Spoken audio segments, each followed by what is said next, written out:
Wow. The most quietest laugh. There you go. Anyways, hey guys, welcome back. Welcome back! Yeah. Rock! Yeah, what they said. Anyways, welcome back to King of the Bean for one night only. One night only. One night only. It's back for one night only. Yeah. You'll get me, Josh, from the Salazar clan as your main host, and you have these guys from the starter clans. We got Ian, and we got Ryan. Woo! Anyways, now since I'm in a position of power, I don't know what to do with it. So, what I want to talk about is something that I've been doing a lot lately. What have you been doing a lot lately? I've been reading books. Wow. Or listening to books, which is just an Freaking iteration. nerd. I know. It's just an iteration of reading books. It counts. It counts, yeah. I'll allow it. Yeah. It's just nice because, like, right now, currently, I'm in a position in my job where Of power. where I'm able to listen to audiobooks. So I've been listening to a lot of new audiobooks. But I know that's something that I wanted to do more in this coming year as, like, one of my New Year's resolutions. Call back to Hey, New he's Year's following resolution. through. Call back. It's Yeah. been a month. He's reading Hey, I've been stuff. following through. If we want to do a little small talk recently, because I mentioned that I wanted to listen to new music, Yeah. and I've been doing that. Who have you been listening to? I've been listening to a band called Coheed and Cambria, which is like a What? prog rock band, What's Prague? I've heard of them. progressive Oh, okay. rock band. Okay. And I've been exploring few albums I've listened to, 2 albums. Nice. And I found several songs that are really cool, and I've been listening to them a lot lately. Nice. So I've been enjoying that as well. That's good. I Okay. swear I know I've heard of them before. I've definitely played them for you before. But I'm glad you're sticking through your resolution that you Yeah. want. And I'm slowly sticking to my resolution too. I've been listening to a lot of books, which I'll probably go into some of them a little bit later. Yeah. But, just to start it off, I just want to know, what do you guys consider, like, your favorite type of genre of book, if you guys were to read a book? if you were to read. Yeah, if. Honestly, I'll answer your question, All but right. before that, Yeah. reading is definitely something that I wish I did more, Same. and I just don't, Yeah. because for me it requires me to be in like a headspace and have the energy to read, and oftentimes I just don't or don't want to. Same. So in life goals, that's a goal of mine, is to read more. But to answer your question, I guess I read a lot of like fantasy or like horror stuff, Mm-hmm. or somewhere along those lines. Like authors I like are like Neil Gaiman, which is a lot of fantasy kind of stuff. Yeah. I have a book that Ian got me of a bunch of like ghost short stories that are really cool. I like a lot of those. Edgar Allan Poe, classic. Yeah, you can't So go I wrong with guess those. stuff in that category. Some sci-fi, sure. I like sci-fi too, but probably mostly fantasy, to some extent. To some extent. Yeah. What about you? I mean, I like most genres, but I would say I really like mystery books. Just something that Or you just want to realize with the characters. find out the mystery together, essentially. Sure. Sure, it's not what you're saying. Go on. I'll interrupt you later. No, you did a great job, Yeah. guys. I was with you on that the whole time. Yeah, I'll Liar. interrupt you. You're somewhere. such a liar. I'm supporting my king, Ian. Yeah. Realize with the characters. But no, I mean, I do like to try to figure out who did it. Like, No, extra, who done it?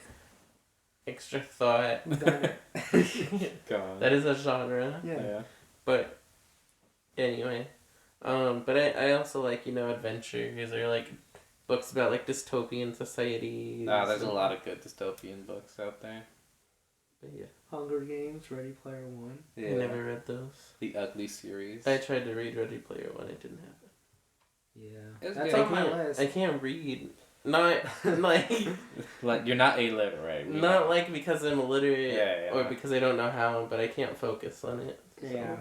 Yeah, it's a struggle. I have trouble reading books because I feel like I read the same line 20 times, and for whatever reason I still don't understand what the fuck those words are. Right. That's Yeah. why I like audiobooks. See, I do that with audiobooks too, though. I'll hear something and then I'll like zone out, and then I'm like, come where? back to existence. Yeah, and then I'll come back and I'm like, where are we? What's going on? Who is this new character? Why did I miss like a whole chunk of the book? Yeah. And then I want to go back, but it's so much harder to rewind because you don't know where you were. Right. Yeah. So yeah, I just given up on audiobooks, and even though my one coworker, he keeps telling me to, hopefully he listens to it, but he keeps telling me like, oh, they're so much better, blah blah blah blah blah, and I'm like, I can't stay focused is my problem. Yeah. I can't do it when I'm reading words on a page, and I can't do it with an audiobook. Maybe I could do it if I do them together, but that sounds like a lot of extra steps. But I mean, like one extra step. Yeah, Bring book. well, but you have to Read buy it the lesson. book, and then you either have to buy the audiobook, or Yeah, you have that's to fair. rent it and hope that it's available when you want to read it. And the window of when it's available versus when I'm ready to read is probably very small. Right. Sure. So. I get you. I'm with you. I hear you. Or like, there's this one book I wanted to read because one of our managers, Philippe, recommended it to Freddie, his mentor. And I was like, oh, that sounds cool. Like, I want to learn more about that stuff. I could not find it anywhere available for rent, so I just, like, gave up. I even bought a whole Kindle, because I was like, I'm going to do this, I'm going to read more. Yeah, you did. And then it was just too much extra effort for the specific book I wanted at the time, and then I was just like, it's just going to always be like this, So and you I gave up returned it. entirely. Well, because I returned it because I just didn't want it. I didn't want to feel like I wasted a bunch of money. So I was like, if the mood strikes again, maybe we'll try again. But Until that day. Amazon gives you 30 days to figure out if it's just a phase or not. So It's just a phase. well, because it's like the thing of like, oh, I'm gonna do this new skill. I'm gonna be all cool, and then like you buy all the stuff, and then it passes. Yeah. Passion goes So away. you get 30 days to see if it passes or not. Yeah, no, I hear you. It's valid. I hear you. It's valid. What about you, Josh? What do you like? I am a big lover of dystopian future books like yours, what you said. I'm also a big romance guy. I love a good romance book. They are hilarious sometimes. Yeah. I had like a whole thing. For anyone out there who wants to get into books, I recommend using the free app called Libby, which uses. We're not sponsored. No, it's a free app, but it accesses all the libraries in any location that you can think of to see if they have a book available. They have like a PDF of the book if you just want to read it, but they also have audiobooks, which is great. Yeah. The thing is, there's a lot of popular books out there, and if you have a book that you particularly want to read that's very popular to a lot of people, you may have to wait a certain amount of time to get it, which is the only downside to it. Which it is what it is, but you It's get free audiobooks, so whenever that comes around, you can get around to reading books, and that's what I've been using personally to read my books. I've had friends suggest that as well. Like this is the way to go. It's a good app, Yeah. for just Yeah, someone but sometimes you casually can't get the wants- book you want, or your library doesn't have it. And part of me, like, it doesn't make sense. And, like, having to wait for books, because they're all just, like, digital files, right? Yeah. So, like, why That should is weird. anybody have to wait for it? And, I mean, I don't know if it's, like, a technical problem or, like, a load issue or whatever. Like, you don't want... Like, you're kind of forcing it to stay at a max amount or whatever, but... Yeah, something like that. Possibly. But it's just weird because it's like, oh, let me join this wait list for a digital copy that I have to I agree, download. it is strange. Yeah. That's like the weird part about it, but it is what it is. And also it's a free app, so you can... The fact that, like, not all libraries would have just every book, because if they're all digitalized on the licensing system. thing too. Like just because it's digital doesn't mean the libraries don't have to pay for it. Well, yeah, but So They recently made it so that on Libby, when you're searching for a book, they search every library as opposed to just the specific library that you're that's supposed nice. to be. That's convenient. Yeah. So now if it yeah, exists but you also somewhere need the out library card for that library to be able to get stuff from it. Yeah, but they allow you to get a library card. Library cards are free. Yeah. Well, some of them require that you be in the area, so they ask for your address. There are some that do that, yeah. But for the most, there's a lot that don't. So it's It's not a flawless system, but it's pretty solid. For It's just what gonna it be is. difficult to get the book you want. Yeah. Could be. And some libraries just don't have your books, and that's just how it is. Oh, and then I think it was like I finally got the book I wanted to on Libby. I couldn't figure out how to get it from Libby to my Kindle. Some don't transfer over. And that's the other dumb thing. I'm just like, this is I bought this whole thing and I can't even read my free books. Yeah. It is a hassle. It's not flawless. But yes. But yeah, I would say dystopian future books and romance novels are on my top tier of books that I love to read. Nice. I've read, so let me tell you some of the books that I've recently read. Tell me. So one of the more recent ones that I absolutely love was a book called The Maid by Nita Prose. The Maid, is that what that Netflix series was based on? No, it's a different one because Different Maid. This whole series revolves around like a very like socially inept woman who's a maid at this fancy hotel or whatever, and she gets herself into trouble because she doesn't understand social cues. So she ends up becoming part of a drug deal by accident. It's a very fun book. It's hilarious because you just like, how do you not understand, girl, that this is not what it's supposed to be? Like you're getting yourself into trouble without realizing it. It's Interesting. It's just hilarious. Sounds fun. It is a fun book. I've also recently read The Language of Seabirds, which is a gay romance novel between two 12-year-old boys. It is so pure and it's so wholesome. It is adorable. And I think that's freaking called loved. Luca. Yeah, Luca also has that too. Yeah, but The Disney the movie. yeah. It was even water centric, like this sounds. Yeah. They're Seabirds. at a beach.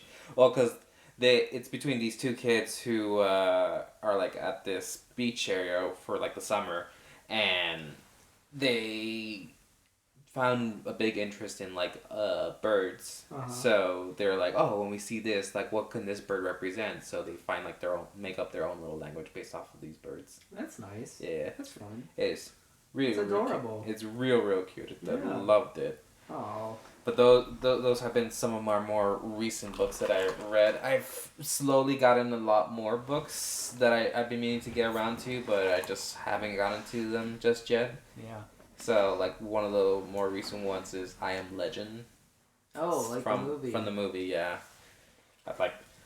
The movie's great, loved it. I want to see if the book was better because it... Did the book come out first? Yes. Okay. Yes, the book was an Probably original. better. It's probably better, but I want to see what like the main differences are, which Yeah. is I guess is another thing altogether. It's like a lot of books to movies don't translate all that well. It's. I feel like part of that, which I don't think is a hot take, but it's because a movie you have like 2 hours typically To tell a to whole tell story. 800 pages worth of a story. Yeah, and that's just becomes not a going big to issue. happen. Absolutely. Like I don't. Do you guys remember? Do you guys have to read Aragon when you guys in middle school? No. I keep saying this, and you guys keep saying no to me. Yeah, I feel like the conversation sounded familiar. Yeah. I'm surprised you had to read Aragon. Yeah. That usually fantasy is not a genre school districts are like, yeah, you have to read this. Yeah. I don't know why, but They were trying new things. You know what I I guess learned so. though, because my buddy Adam loves the Aragon series because it's a whole series of books. The guy who wrote Aragon was like 14 or something when he wrote it. Really? The first book, yeah. We are so behind. Yeah. Well, I don't know. Yeah. When are you going to finish your books? I write short stories, Oh, fair. so Ian doesn't read. I need a ghostwriter. Yeah. Mm. But Wait, No. but yeah, I remember like fine, you won't get paid. reading One Aragon, reading Aragon, and just think to myself like, wow, this sounds amazing, and I don't remember most of it because as a 12-year-old It's kid fantasy, or whatever. same fantasy. Not only that, just like going to like any school and having to read a book, you don't really care as a kid. I feel like having someone telling you that you need to read this book and tell me what it's about. It sucks the fun out of the whole book. Personally, I feel like that was my issue going into like reading books. I understand that. I don't know if I necessarily feel that way, but I feel like the stories that we read was like To Kill a Mockingbird. Mhm. The classics. Yeah, The Giver. Animal Farm. We didn't have to read Animal Farm, we but read that Animal was a Farm. pretty popular one that I heard. The And like Iliad and the Odyssey. Iliad and Never read that Odyssey. one. I did read that one.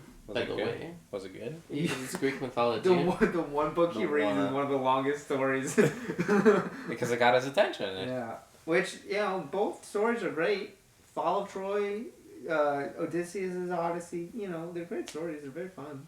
But like, that's the thing. Like for me in high school, like I could understand that this book could be entertaining. It's just the idea of like having been told like, yeah, you gotta read this. You gotta tell me about it. It's like, I don't want to do that So now. defiant. Yeah.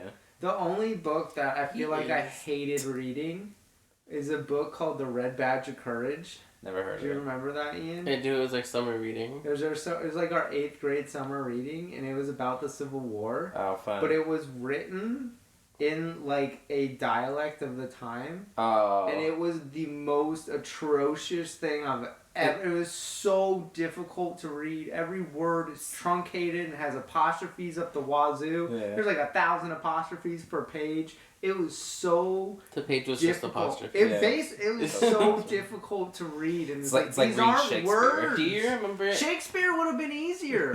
Old English. Give me Beowulf in the traditional English, and that would have been easier to understand than this freaking book on the Civil Do you War. remember the summer reading we had to do where it was like a kid in the neighborhood? He was like on a skateboard. I think it's about more Yes, like skateboard. racial lines and stuff like that. Because there's like a good neighborhood that was like white, and then the next one was like black, I think. And it had like talking about Mars bars and stuff like that. Yes, the Mars bars. I do remember that. Mars bars. No, that's what I remember that specifically, and I'm trying to remember. And there's like baseball or something involved. Yeah. I think. Yeah, I don't remember what it was called, but I do remember that. And then I remember the other one was Under the Blood Red Sun, which It was about the Pearl Harbor the bomb. internment camp. Not Pharaoh's Mansahar. That was another. That was another one about internment camps in California. Yeah. Read about There was also another one that, because we had the choice between Under the Blood Red Sun and Pacific Crossing, which was about it. immigration to like California through Angel Island, I think, from like Japan or whatever. Mm. And I think it was around still during like World War II time. But that was the kind of reading we got assigned, typically. Not Aragon. Not Aragon, oddly enough, no. Maybe they were like, maybe this will make the students read, and we just want them to at least read. Aragon was like this thick. of Yeah, a it's a book. big I know fantasy how book. thick it is. thick of books. For one of my college assignments, we had to read The Watchmen, which is a comic book. Yeah, it's great. I never got the luxury of reading it. And Ian still didn't read it. I'm like, you have a comic book. I read it. Oh, did you? Yeah. It's a great series. Yeah. That was a thick big and yellow book. It is. Yeah. I wonder where it is, but It's in the closet, I think. but yeah, that was my assignment that we had to write like a big paper on analyzing, and I was like, you know what, English was my first class in college that I went to, and it was the only English course I took in college. Thank you, AP classes. Yeah, I only took one also. And it was fun. It was okay. I met some cool people there. But my favorite thing is that we read a comic book. Like, I didn't get my English class. We just did a lot of like writing, There was. like essays. And I think my English class going into college, we did a lot of like analysis on books, but then we also had one where we just analyzed a bunch of movies that were from books or whatever. Nice. So we had to like compare and contrast them. She gave us like a bunch of like it's like the old stories of like Little Red Riding Hood and all these other fairy tale stuff, but like all the iterations that have gone through. And Interesting. That's cool. so like she gave us like, yeah, so you know Little Red Riding Hood, you know that story, very common story. Here are every iterations that have gone through it. So she gave us like a bunch of like movies. There was one movie that was like about a pedophile. did you watch Hoodwinked? Hoodwink was on there. Hoodwink was on there. Classic. It was funny. The first one was good. The second one was not, but Yeah. There was an anime called Red, which was about this woman That in a red sounds head. familiar to Yeah. me.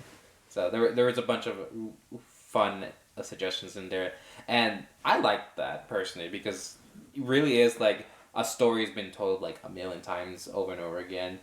Now you just gotta get more creative and see who can get like tell the same story but in a slightly different way that makes it like unique in its own way. yeah, which makes me think of like Mean Girls, where it's like, we just watched the musical movie.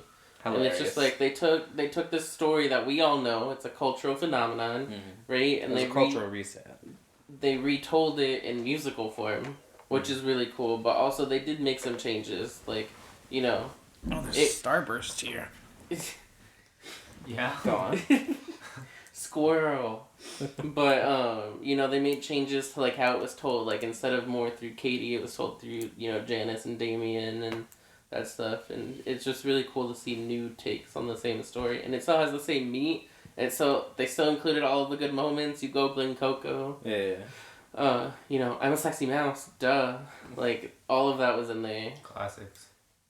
And that's kind of how you had to go about everything. But then people complain like, oh, you know, they're, you know, why mess with a good thing? Like why tell the same story over again? Why can't people be original? But also, you know, if they were to do like a scene by scene remake of that movie, people would just be like, they just completely redid it and it wasn't as good. Yeah, and then you can't. It's so much easier to directly compare, and it's like, but it's not meant to be the same thing. It's like, you know, bringing it back into the culture and everything. Yeah. It's not meant to like be a word for word type of thing. I don't think it should be. It should. And I with all these remakes, I'm definitely of the camp that not everything needs a remake, especially not so soon.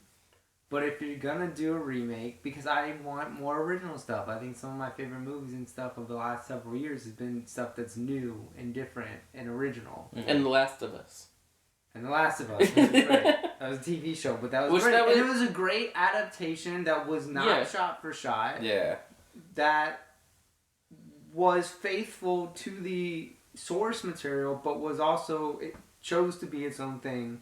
And that's how you're supposed to do it. Just like Mean Girls, just like Last of Us. I think Mean Girls did a similar thing. And then like even this Chilling Adventures of Sabrina the Teenage Witch, they took this, what used to be like a fun, silly sitcom, and they made it so dark. Mm-hmm. And it was so different that it's like you cannot directly compare these two. Again, that's the way that should be. It shouldn't just be a remake, a shot-for-shot remake, or even like we gotta do the same thing. Like do something different. Like I feel like that was one of the big. I mean, the Disney live-action remakes are terrible for a lot of reasons. Oh, good. But like talking about Aladdin specifically, because that's one of the few I saw, is it tried to just be what the animated one was, and like Will Smith, whatever your thoughts of him are, did like a funny take on Genie, which it's like, you're not going to compete with Robin Williams. No. So don't.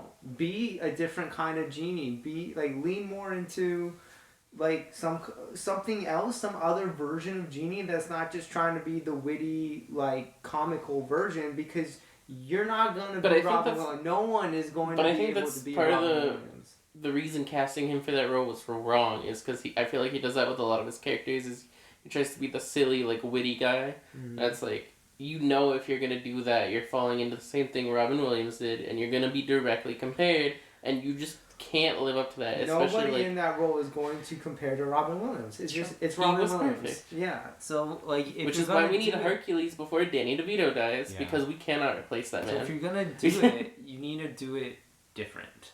Otherwise, it's just not going to be successful. Yeah, again, that's not the only reason that movie wasn't successful. And for what it was, I think Will Smith was alright. Was not the worst part of the movie. The whole movie was just bad for a number of reasons. But what I'm saying is, if you're going to do it, be different. Have you guys ever read, because you were talking about... Go ahead. Oh, I just thought of something on the same vein of what he said. So I was thinking of like the live-action Mulan movie, which is supposedly I haven't seen it. I haven't seen it. Which is supposedly like really different from the original, because there's no singing, there's no Mushu, there's no horse, there's no cricket, there's no grandma, there's no cow, no cow. To dishonor. But that's good for the cow. You know, it was so different, but it was still about her like saving China, and a lot of people hated it. Was Mulan based off of a real event? I could have sworn it's like a folklore. Folklore, okay. I think the reason why people didn't like it was because it felt like Disney was pandering to China, and I think that was where the dislike came from. But I feel like, you know, for something like Mulan, like that's so iconic. Yeah. Is like the music and everything, and also Mushu. Yeah. And you know, they took out basically everything that most of us loved it for, Mm. and then pandered to China, and it's like It's tough because I get, and again, like that falls under what we're talking about. Like if you're gonna do a remake, try to do something different with it, and they did that.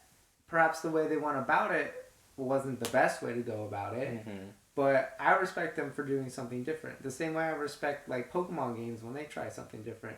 Like we've talked about Sun and Moon and how that was such a difficult game to get through for a lot of reasons. But they tried different things. Yeah. Right? They didn't have gyms, they had other kind of things, and it's like I appreciate when people try to do something different, whether it works out or not. Taking a formula that works and just trying a little way. Trying to freshen it up. I respect that. Yeah. I just off the bat, I'm like, okay, you tried something. It didn't work necessarily, but you know what? You tried something, and I appreciate that. Instead of you just churning out the same thing over and over again. It's funny that you say that, just because I know this is a little bit more off topic. But just thinking of, like, reality TV shows like Survivor, Drag Race, the fandoms actually get really upset when you mix with the formula. Yeah. Because then they're like, oh, it's, like, production meddling or all this stuff. And it's like they're trying to freshen it up because they feel it's, like, people might think it's getting stale, but people just want, like, the bread and butter of those shows. I think it depends, too, because I think sometimes it is production meddling, and I think sometimes what's new doesn't always work. Like if we're gonna talk about Survivor real quick. Sorry, Josh, we're really commandeering. When does it not happen? But just to talk about it briefly, because I don't want to spend too much time on this. Like some of the changes they made, like this last season, was you have this idol, but it doesn't actually count for it's not as powerful as a full idol. You need to give up your vote in order for it to become so much more powerful, and then give it up again for it to become full powered. And it's like, that's kind of lame. Like you could just find one and it comes full power, but then you get this other one and you have to have all these drawbacks in order for it to equal this one. So it's like, what's the point of that? Like that's just adding more drama, and I don't know if that actually makes the game better. It's like manufactured drama. Yeah, and so if that's what people are complaining about, because that's something that kind of annoyed me watching it, is like you're just putting more roadblocks in for no reason. Like, it doesn't really add anything except for manufactured drama when there's really no reason for it. It doesn't, because this person has a full idol because they found it, but then this one, they got it from another way, and so now you have to power it up and do... And so it's like, I do think in 45 there were no idols that you could just straight up find, though. No, like, I think it was either powered. like a series of clues, or like you had to lose your vote to power it up. Yeah. Which, when they do it that way, I think that's fair. You either have to work for it or risk stuff for it, but it is very weird thinking about how you used to just be like, oh, I got an idol. Like, the looking for it was the work. Good until Final 5 or whatever. Mm-hmm. And now you have to get all of these hindrances in order for it to get to that point of just being a normal idol. So, like, to that extent, I understand both sides. But, I also do appreciate that they're trying to do new things. And they're trying to reinvent a game that's been on air for 23 years. Yeah. We were talking about, like, you were talking about literature going into, like, other adaptations and all that stuff. Because we were talking about how, a lot of books to movies don't really pander out all that well. Yes. I will say the one thing that I feel like works out really well is a lot of comic books, because, they're all very visual. It's very visual, yeah. It's very visual. So a lot of comic books do really well when they become, I wouldn't say live action. I'm not a big fan of a lot of live action superhero movies. I think part of the success with Marvel, or even like the Justice League TV shows and stuff, is because it was made to not be like, we're going to tell this gigantic story in one movie, so you have to cut out a bunch of extra stuff. It was literally made to be this whole, like, series, ongoing thing, so they don't feel forced to tell this one story. They're going to tell a piece of the story here, a piece here, a piece here, put it all together, which is why TV shows also work better, is because you can take your time with the story. You can have your 1 hour episodes, 10 episodes a season. That's 10 hours of content. Yeah, that's compared what they did to your 2 episodes. Really well with Detective Jane, was it? I have no idea. It was based off a comic book series, but they did really well with what also does really good with a longer time span? One Piece. Yeah, I would say, and it's not just me. Like I actually was watching a video of someone talking about this on YouTube. Is the part of what makes One Piece great to people in the community who have read One Piece is the same thing that people not in the community complain about, and that's the length of it. And the positive of it is that by being a longer story, it gives you time to get to know not just the main characters, but build out the whole world so that it feels like a world. It's a living, breathing world. Yeah. And then the video I was watching, shout out to Murphy Napier on YouTube. You're a great YouTuber. She was talking about how one thing, and she comes from a background of classic literature. One Piece was like the first manga she ever read because people were like, "Hey, you like storytelling? Check out One Piece. It's actually pretty good." And then she just fell into it and fell in love with it. This is what you want for us. Dude, yes, honestly. But anyway, we're not going to talk about that. But what she was talking about is how One Piece, one of the strengths of it, because it's long, because it goes into time, is it's not built around the main characters, right? Like, you could take Luffy and the Straw Hats out, and the world is still moving, you know? And there are a lot of times where we focus not on the main characters because there's so much to the world, because it's a living, breathing world, because there's pieces moving around. Luffy is the main character, that's who we're focusing on, and that he ties into a lot of stuff. But again, you could take him out. Like, we just got back from a flashback that had nothing to do with him. And and before that, there was like 10 chapters, nothing to do with the Straw Hats. We just left for months. And people love it because you get to see all these other characters that we love too, doing stuff and feeling things and exploring things, and it's cool. Yeah. Go ahead. What I want to say, I feel like that's something that Disney / LucasArts really needs to learn how to do with Star Wars. Yes. Build the world. Build a world not around the Skywalkers. That's true. Oh, please. Because all the movies that they've made so far, and even a lot of their TV shows, all tie in directly to the Skywalker saga somehow, right? And that's in the same, like, 40-year time period. Yeah, and, you know, like, what we talked about made the Knights of the Old Republic games great is they totally removed them, and they're just like, hey, here's everything else that's going on, here's the history of everything, and it really kind of started to build the whole world that is Star Wars.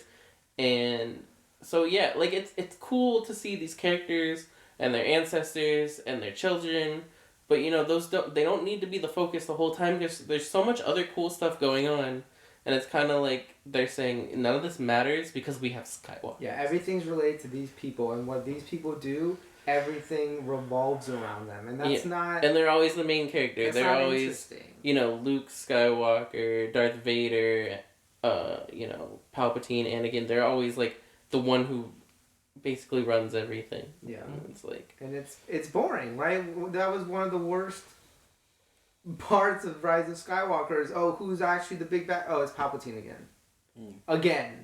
We've been there. We've done that. We've seen that. Yeah, we dealt with that. That was supposed to be done. The Snoke guy that we got in episode 8 turns out to just be like useless. Yeah, and what are those whole movies? Oh, it's Empire vs. Rebels. Again, like we already did that. We already saw this story. We've already been here. Why are we just doing this again? Is that interesting? And isn't that also like the reason why like the other series that the spin-offs or whatever that come out from Star Wars, like Obi-Wan, Mandalorian, all that stuff, because they're focusing on a different part of the whole universe. Yeah, but the thing about Obi-Wan is it still directly ties in. Yeah, but it was a fun story, but it directly ties in. The Mandalorian was cool because you're like, oh, this is different. Until it was cool at first, until it just became the same thing again. And then they're just like, oh, but Baby Yoda's our marketing thing, so it's gonna be all about him. Yeah, we have Lizzo here. That's all. They had Lizzo. They had who was with her? Jack Black. Jack Black, like. Which I love Jack Black. Yeah. And I mean, if I was a famous celebrity or something, I'd definitely be like, yo, can I get something in Star Wars? Because that's just like a lifelong dream. Like. If you're watching, I want to be cast on something. I'm not criticizing anybody, but for me, I would want to have a role that mattered instead of just showing up to show up. You don't want to be background character who dies one?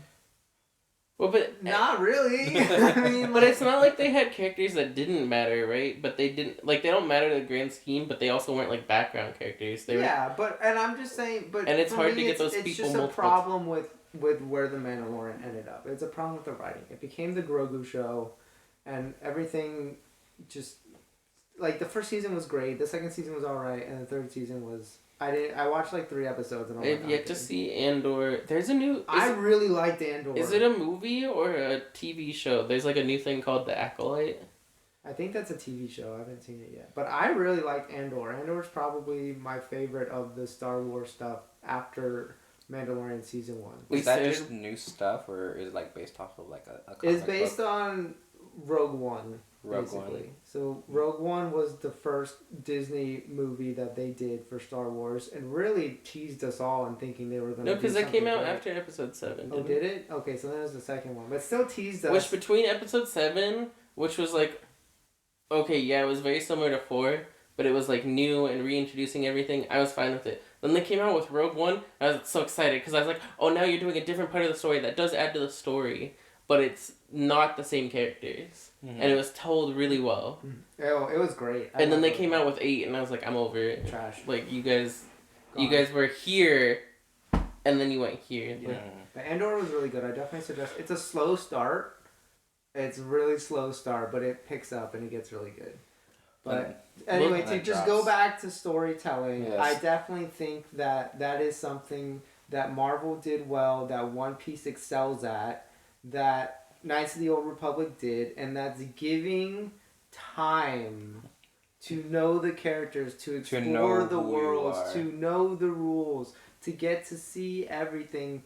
Because that's how you suck people in, is you make it feel like this is a world that you could be a part of. Yeah, you can visualize it. You can visualize perfectly it, well. yeah. That's why like Lord of the Rings had Lord such of the a great. Rings, yeah.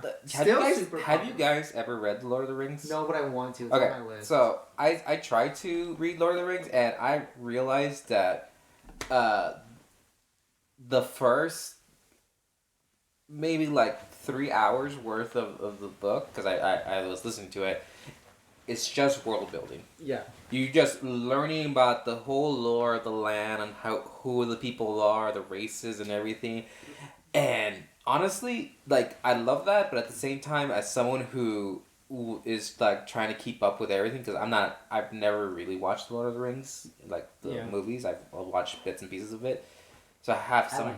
I'm sure they're great. I've seen some scenes, but like trying to learn every little detail just straight off the bat, it was like very like just overwhelming. Like they're giving me too much information. Yeah, well, that's a lot of exposition, and that's again why I like One Piece, is because they do it over it time. does it over time in slow chunks. Like, here's this piece of information. Okay, now we move on. Now here's this little piece. Like, usually at the end of each kind of island we visit, we'll get a little chunk of world building. Mm-hmm. And we expand a little bit more and a little bit more. And so it's a slow build, so it doesn't feel like everything's hitting you at once.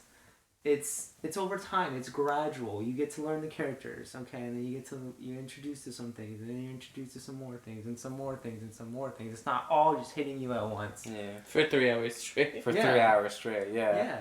Because, God, that was so much information. Because that is too much. The Game of Especially- Thrones series did it really well You know- with that. And Kanto did a good way of like filling you in on everything too, because they had that song about the family. Mm-hmm. The intro song that's like yeah. 10 minutes long. But when he was saying that, that's what I was thinking of. Is I was like, she told you a song, so it kept your interest, but she also told you everything about the family that you needed to know coming into the movie. Yeah, that's very good storytelling right there. We don't talk about Bruno. No, exactly. But no, that's great storytelling No. to begin with too. And Yeah. really, isn't that what literature is all about? Just good storytelling. I would hope so. I would hope so too. I would hope so. A lot of just world building, making sure that you understand what you need to know for the moment, because you don't need to know everything, and then just going off of that and be like, all right, and this is the story of how that happened. Yeah. Again, like a lot of movies in Kanto do that really well. A lot of comic books too, animated forms do that really well. Anime does that well. Manga has really good pace I think most it of the time. depends. I think it depends on the author. Depends I on think the some author, do absolutely. better than others. There's also like great literature out there that's just like so obscure, but because it's so obscure, it makes sense in this way. Hmm. Like Jinju Ito. Oh yeah, Junji Ito. Yeah. You know who Jinju Ito He's is, the right? horror manga I dude. know. Yeah. Yeah. I'm so excited for the Uzumaki. Oh my anime. God. It looks really good. It looks great. But Junior Ito does a really good job at that because he tells you the world, but he tells you literally the only thing you really should care about. It's like there is this weird thing in this town, in this story or whatever, and we're gonna focus on that. And Then it's not gonna make much sense. But You're not gonna really understand it, but it's going to make sense. it's going to make sense in its own weird It's gonna be way. believable Yeah. somehow. Well, because with anything, you have to have some sort of suspension of disbelief. Yeah. And- What I think is, it's not all like absurd, right? Like if you take Uzumaki for instance, it takes place in a very real place, very real people. Mm-hmm. So the setting is realistic. It's believable. This could be any small fishing village in Japan. Yeah. But then you have this one absurd concept with the spiral Mm-hmm. that all of these stories are based on that builds up over time, but the rest of it's believable. So it's not this absurdist thing happening in this absurdist world, and I think you need that contrast, because if everything's absurd, then it's like, what is happening here? Yeah. And if everything's super grounded, then it's like, There's this nothing is just the world. Like, Yeah. this is boring. You're just So telling you me, need a little bit of both, I feel like. and he does a really well job, and also it helps because of his style of drawings Oh too. yeah, his art style is so cool. Like that in itself adds a lot to the book Mm-hmm. in itself, so that helps because I'm sure not a lot of people would just find just reading what's going on to be, it would be confusing. Yeah. But to see something visual to go with it, you're just like, oh. That's why I like comic books, is because I like that there's a visual component to it. I Yeah. think it helps a lot with storytelling. There's a lot of stuff you could do visually that you can't necessarily do with words. Mm-hmm. Not to say that every book Pictures is bad. is worth 1,000 words. Yeah, it can be. But then you have the contrast, the Twilight series. Yeah. I don't know if you guys ever read the Twilight series. Nope, I haven't seen it either. I wouldn't recommend it. It's a very much like a teen drama book. Oh. However, the one thing that I do want to add to it, and what makes the story so good, in my opinion, is that they never describe the main character. You just know that she's a girl around a certain age, but they don't give you any physical features of how she looks like, which makes you believe that you can possibly be that character. Sure. Which is a great way to go about telling a story, where you feel like everything in this world is, sure, it could be some obscure mythical creature coming out of nowhere, and this is the story or whatever. Yeah. And you have an idea of how the character is, but you don't know exactly who she is, so you can make up who she is. You can be this person. See, I like that perspective, and in some of the short stories I've read, I've kind of taken that approach too, of not being too overly descriptive with certain things so as to leave it to imagination. But some feedback that I've gotten from people is you need to be more descriptive. So I think it kind of depends. There's a nice balance. I like it where it can be a bit more open-ended and a bit more ambiguous. And some people want more detail so that they can visualize it and they know what's going on or whatever. So I think that, I think that there's just different ways of going about it. But I do think that is pretty cool. What do you think, Sleepyhead? I agree. Okay, good. Good. What are some of your favorite stories? We don't have to do the top 5 because I don't know if I have 5. But what are some stories that you like? We'll just go real quick. Have you got? I read the Ugly series. That's pretty good. That was that's a dystopian future. So in this world, you basically are considered ugly, and then you hit the age of 13 where you can have all this facial reconstruction done to you to make yourself look the most physically beautiful as possible. At 13? I don't At like 13, that. You're not even done forming your face yet. Yeah. You know how many kids are ugly at 13 and by the time they're 21 they're like, okay, that's like a real human now.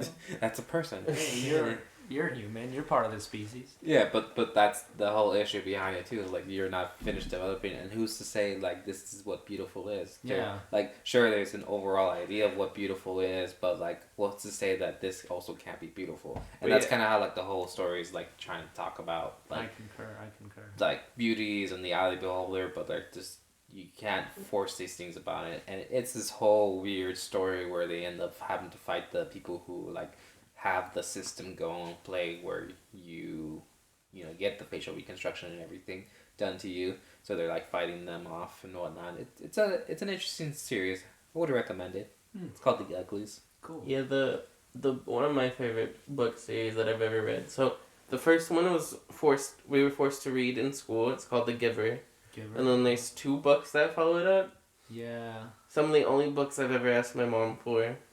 True. But I read the other books, and it's about a dystopian society where, like, once you become of age, it's always like the age of 13. Mm-hmm. You're kind of given whatever your job is going to be for the rest of life. Role in society. Which is weird. But they all live in, like, the nuclear family unit. Everything's, like, gray. There's no color. Yeah. And everybody gets their role assigned, and that's just what you do. You're like assigned your wife and your children and all that stuff, and the main character becomes what they call the seer, who has the knowledge of everything outside of their bland world. So he gets to know about color, and all these things that they don't see. It's a really cool. Follows through that for 3 books, and it's really cool. I don't think I ever read the other ones, but I did like the first one. I think we had to read the second one for school too. I feel like because I think she mentioned it, and I was like, I've already read that. I know that Maybe. One of my favorite books is called The Graveyard Book by Neil Gaiman, who's one of my favorite authors. He's awesome. He writes a lot of cool stuff. And it's about this boy whose parents get murdered when he was a baby, and he ends up crawling to a graveyard and gets raised by ghosts. Oh, interesting. And then Who do they feed him? Bread. Food. I said hell. No, With what? food. How do they get the food? I don't know, man. I don't remember. They're ghosts. But it's a really cool story, and like the killer comes back at some point, and he has to kind of confront all that. But it's a really good book, and Neil Gaiman's a really cool author who is really good at blending fantasy and like horror a little bit, because he's the one who wrote Coraline. He wrote Good Omens.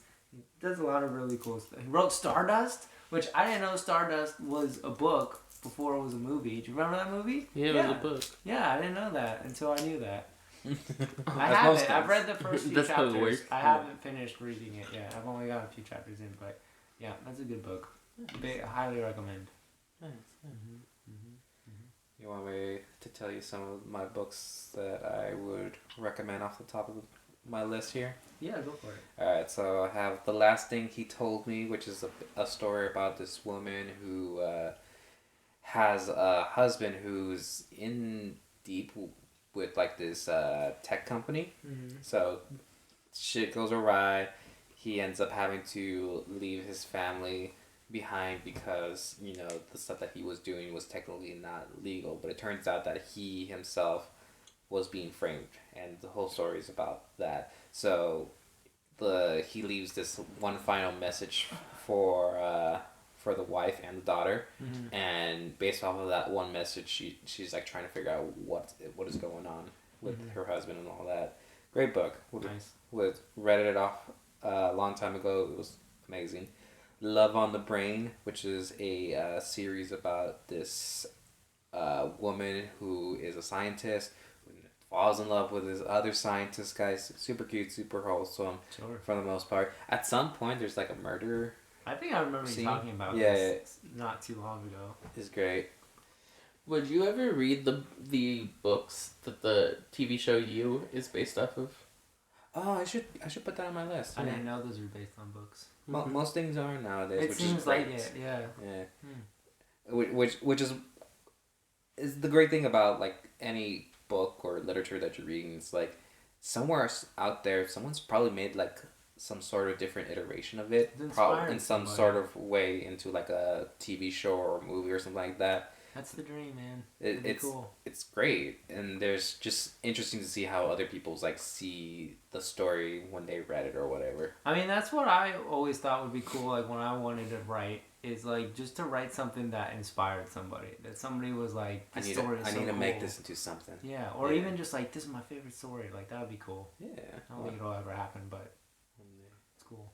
Can I shout out a few short stories I like? Yes, absolutely. All right. The first one is called The Yellow Wallpaper. Do you remember that one? Did you read that one? It's from A.P. Lang. No. Oh, it's so good. So it's basically, it's like, it takes place in like the 1800s. It sounds familiar though. I love it. It's one of my favorites. I've definitely talked about it before. It takes place in the 1800s, and it's basically about this woman suffering essentially from like postpartum depression. Very serious thing. Yeah, but because of the time, she basically gets locked in a room for months at a time, and so it's kind of, it's like a... Exacerbates this. Yeah, it's like a journal, essentially. I don't think it's written as a journal, but it's from her perspective of basically her going a little crazy over time. And it's really great, and the last scene is really awesome. So Yellow Wallpaper, highly recommend. What's the author? Let me see real quick. I don't remember the author's name, but I want to shout... Well, we're speaking of A.P. Lang and stuff that... Charlotte Perkins Gilman. Yellow Wallpaper by Charlotte Perkins Gilman. Also, and then you can get back to A.P. Lang. Another one from A.P. Lang that I don't remember the story, but I just remember the quote from it is called Bartleby the Scrivener. Scrivener? What? Scrivener? Sounded like gibberish. By Herman Melville? Yes, Herman Melville. Bartleby the Scrivener, and he just used to say, "I prefer not to." And that was his whole character. And me and Timmy would go around after reading that. We were just like, "I prefer not to." So that was funny. And then the third one, the last one, also just shout out to Edgar Allan Poe in general. His short stories are awesome. But the third one is one of the ghost stories I read in a book you gave me. It's called The Signal Man by Charles Dickens. I don't want to explain it, but it's one of the stories I read that at the end when I got chills down my spine. It's a very good story. Did you ever have to read Lord of the Flies? Oh, No. That's a good one. Never. We read it. It was our winter break. That's in another book he sophomore actually year. read. See, you've read books. I had to. Yeah, but it's good. It was good, but I remember because I was reading it when we went to Hawaii. Yeah, Lord of the Flies, great book. But no, what I was gonna say, since it's on topic, A.P. Lang.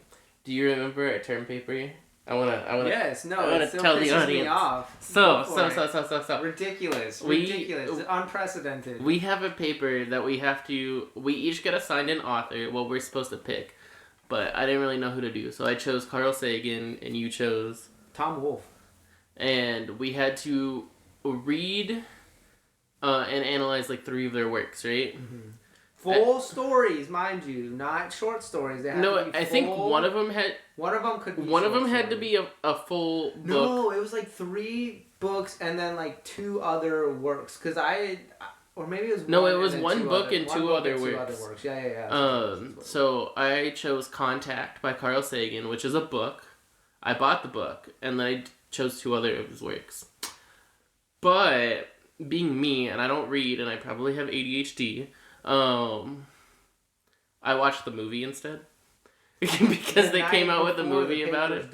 No, I watched it a week before. Oh, okay. And then I used that to like flip through the pages, and then I would read the page skimming for like literary devices, and then I would analyze those. But I knew the summary of because we had to give like a summary, and then we also had to like deep dive into the literary devices. So I read the short things and I skimmed the book very loosely, and then I watched the movie, and I got a B+. Yeah. Ryan supposedly did all the work. No, that I we were did. There's no supposed to. supposed. It's not allegedly. I read The Right Stuff, which is a book by Tom Wolfe about the astronauts. It's a good book. Did we both get space stuff? Yeah, we did actually. Oh, Well, I mean, Tom Wolfe isn't like. Well, I mean, but that's what you ended up reading. And then I read actually several of his short stories that he put in like magazines and stuff. Like he's a cool writer. His like signature look was like an all white suit with a hat. Yeah, I ended up also reading like magazine articles that were published by him because he was a scientist. Yeah, Carl Sagan's a very famous physicist, astronomer. But yeah, I did all the work and I wrote a very good paper. I got a B-. I got a B+. There's no way I got a B- on that. And And there's no way he got a B+ on He that. finished his paper probably like, 4 a.m.? Yeah. I started my paper, started loose because we had to turn in like a rough draft like a week or so before, but my rough draft was not finished. But I worked... The teacher liked him more than me. That's just a fact. I finished my paper at like 6:30 in the morning the day that it was due. Like, don't shake your head, Josh. Like, legit, the teacher liked him. Teacher did not like me. And I don't know why she didn't like me, but she just that did is not one of like two me. all-nighters that I pulled. That's Ever the closest in school. I've ever gotten to an all-nighter. But, This is terrible. I don't like this. But she liked me. She liked me sophomore year. She also hated me in junior year because She just didn't like me, and I don't know why. I never did anything. But for I her. think just she never started liked me. associating me more with you, which is probably why she hated me. I didn't even do anything, but she never she always scored my papers lower than any other teacher. And I'm a pretty good writer. I'm not the best writer. I'm not, acclaimed author, but like I know how to write. I know how to edit. Not according to Miss Goodwin. Yeah, well, because she didn't like me. Once had a For teacher. for literally no reason. I didn't do anything to her. I once had an English teacher. So I was a quiet kid in middle school, and I kept to myself, and teachers loved me because okay, he's not being loud and like distracting other kids or whatever. Yeah.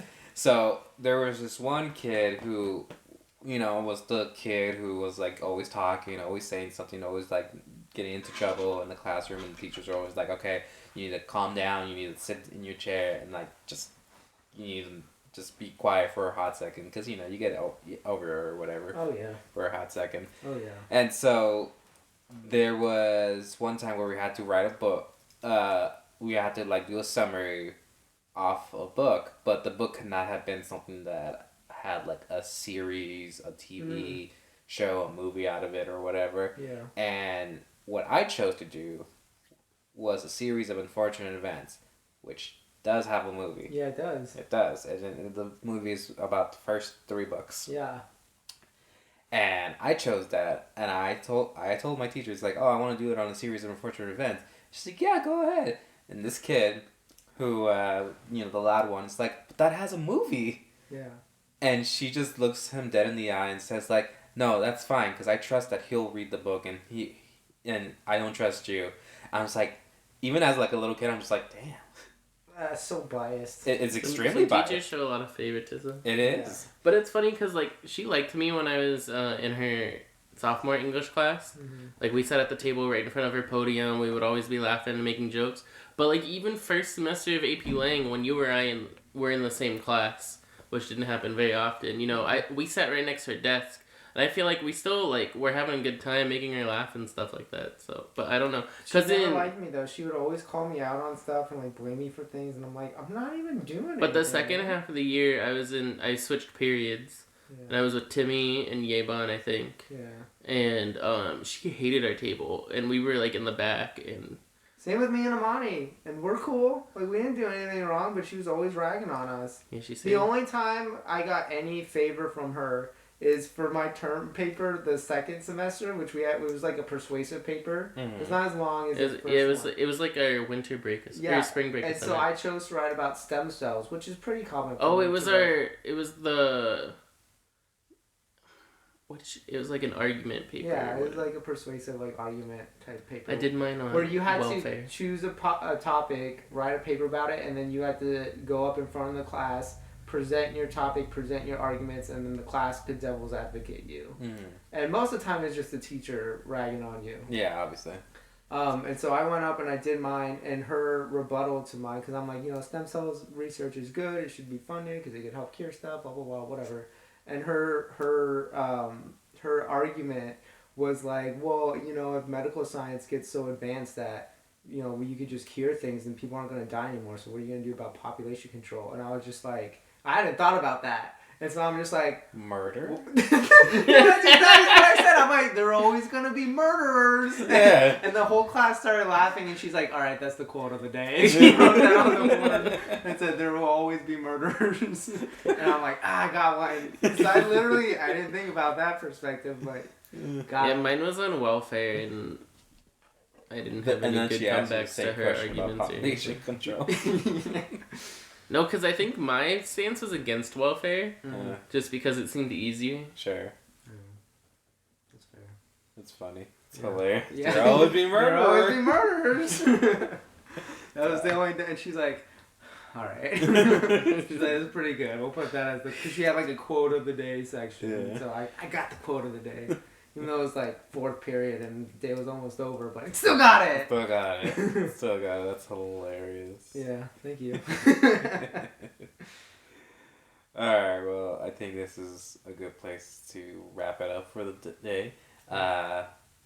Next week, I believe, is our Valentine's Day episode, so things will be talked about on Valentine's Day. Yeah, Ian is our resident holiday special. Apparently.